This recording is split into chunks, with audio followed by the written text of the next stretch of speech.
नमस्कार, कशा आहात तुम्ही सगळे? स्वागत आहे तुमचं माझ्या अजून एका नवीन व्हिडिओमध्ये. मागच्या व्हिडिओमध्ये आपण मिसळपाव बघितली होती. मिसळपाव खाऊन झाल्यानंतर मुलांना असं झालं की मम्मा आता मिसळपाव खाऊन झाले तर तू आता पावभाजी बनव. तर त्यासाठी बघा इथे तुम्ही ऐकलं असेल की अशी पावभाजी, पण आता फर्स्ट टाइम आपण कुकरमध्ये करणार आहोत आणि या पद्धतीने जर तुम्ही केली ना तुम्ही कधीच विसरणार नाहीत आणि इतकी छान आणि मस्त चविष्ट होते, अगदी झटपटसुद्धा होते. आता एका कुकरमध्ये इथे 1 चमचा तेल घेतलेलं आहे, 2 चमचे बटर घातलेलं आहे. बटरने इतकी छान चव येते ना पावभाजीला, आहा विचारूच नका.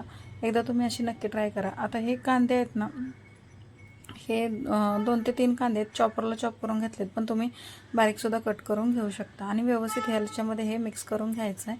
आता हे येतं व्यवस्थित कांदा असा भाजला पाहिजे कलर चेंज होईपर्यंत.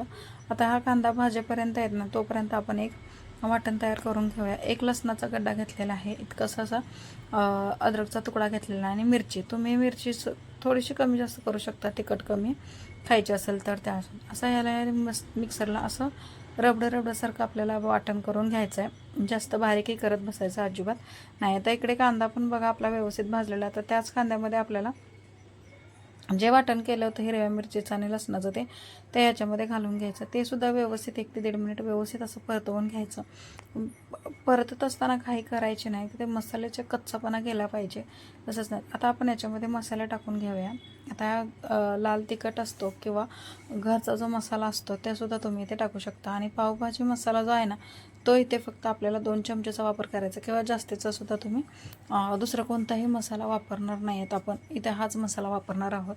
आता याच्यामध्ये हळद घातलेली, हळद जास्ती घालायची नाही, हळद थोडीशी घालायची आणि याच्यामध्ये गरम पाणी घालायचं जेणेकरून मसाले आपल्याला आता भाजून घेईपर्यंत जळणार नाहीत. अशा पद्धतीचं हे मिक्स करून घ्यायचं आणि व्यवस्थित मिक्स करून द्यायचं त्याचं. आता महत्त्वाचं म्हणजे याच्यामध्ये टोमॅटो आणि आता ज्या आपल्या लाल मिरच्या असतात ना त्या मिरच्याचं तुम्हाला एक ट्रिक सांगते मी. ते बघा, आता टोमॅटो घेतलेले 2 ते 3 टोमॅटो घेतले होते, ते चिरून घेतले साईडला. आता ह्याच्यामधले बी काढून या मिरच्या तासभर अशाच भिजत घातल्या होत्या, कारण त्या सॉफ्ट होण्यासाठी भिजत घातल्या होत्या, जेणेकरून वाटताना नाही ना त्या जास्त हे नाही होणार. आता टोमॅटोची आणि या मिरचीची आपल्याला काय करायची, प्युरी करून घ्यायची व्यवस्थित अशी. बघा, ह्या ज्या मिरच्या आपण भिजवल्या असल्यामुळे ह्या वाटत असताना अजिबात आपल्याला खाट पण उठत नाही आणि व्यवस्थित पटकन अशा बारीक पण असतात. अशा पद्धतीची प्युरी तयार करून घेतलेली आहे. आता हे जे मसाल्यामध्ये हलवून घ्यायचं आणि मसालेसुद्धा आपल्या इकडे थोडेफार भाजलेले आहेत, त्यामुळे याच्यामध्ये ही प्युरी घालून घ्यायची. ही प्युरी घालून घेतल्यानंतर चवीपुरतं मीठ घालायचं. मीठ घालत असताना लक्षात ठेवा चवीपुरतं घालायचं. असं आपण थोडंफार कमी जास्त झालं की घेऊ शकतो मीठ. जास्तीचं मीठ काय काढायचं, तुमच्या अंदाजानुसार तुम्ही हे मीठ घालू शकता. व्यवस्थित मिक्स करून घ्यायचं.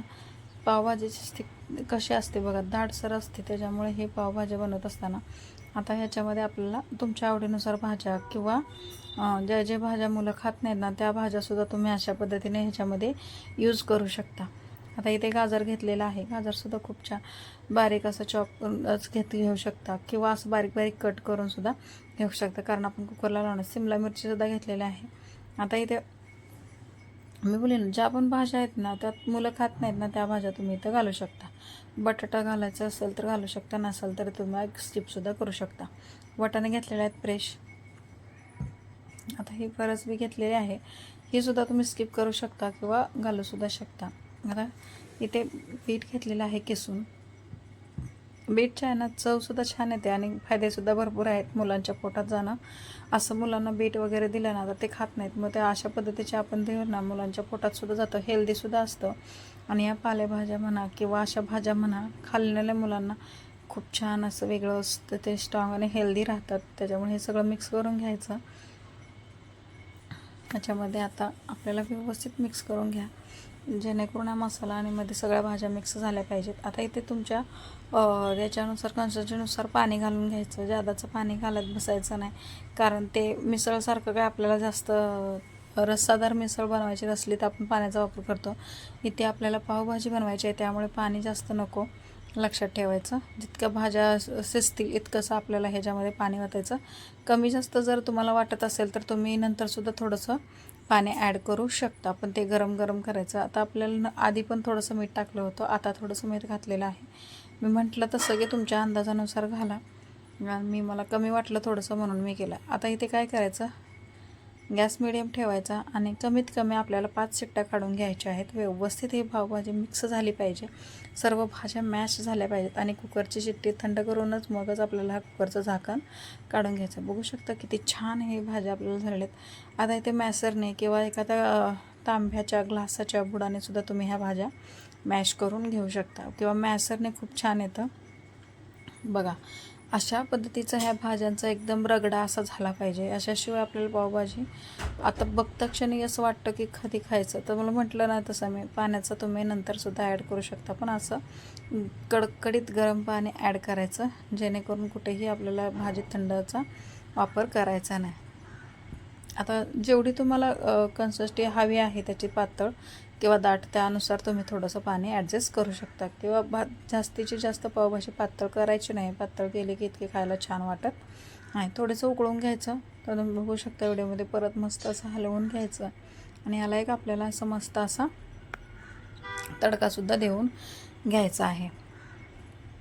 आता इथे तुम्ही तेलाचा, तुपाचा, बटरचा तुमच्या आवडीनुसार तुम्ही इथे तडका देऊ शकता. व्यवस्थित हे बटर असं ना हे करून घ्यायचं, मॅश करून घ्यायचं. तर तूप घातलेलं आहे ना ह्याला छान असे अर्धवट तूप गरम केलं आहे. त्यामध्ये कसुरी मेथी घेतलेली आहे. कसुरी मेथी थोडीशी हातावर चोळून घ्यायची आणि याच्यातमध्ये मस्त असे मिक्स करून घ्यायचे आणि वरून हा टाकून घ्यायचा.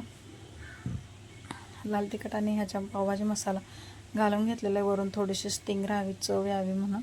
आता याच्यामध्ये हे घालून घेतल्यानंतर वरून चिरलेली कोथिंबीर घालायची छान अशी आणि मिक्स करून घ्यायचं. व्यवस्थित तयारच आहे आपली ही पावभाजी.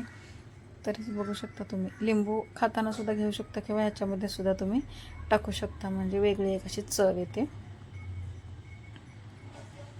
अर्धा अर्धा करून टाकलेला आहे. तर लिंबाचा रस तुम्ही सोबतसुद्धा खायला घेऊ शकता.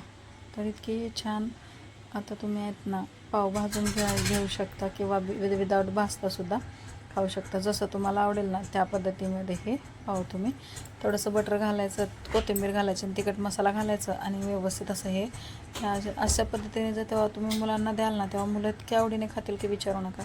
तर पूर्ण रेसिपी कशी वाटली कमेंटमध्ये नक्की सांगा. चॅनलवर नवीन असाल तर लाईक, शेअर आणि सबस्क्राईब करायला अजिबात विसरू नका. खूप आपले सबस्क्रायबर होत नाहीत. आता ते बटर ऑप्शनल आहे, तुम्ही डेकोरेटसाठी म्हणा किंवा खातानासुद्धा असं छान लागतं तर तुम्ही ॲड करू शकता.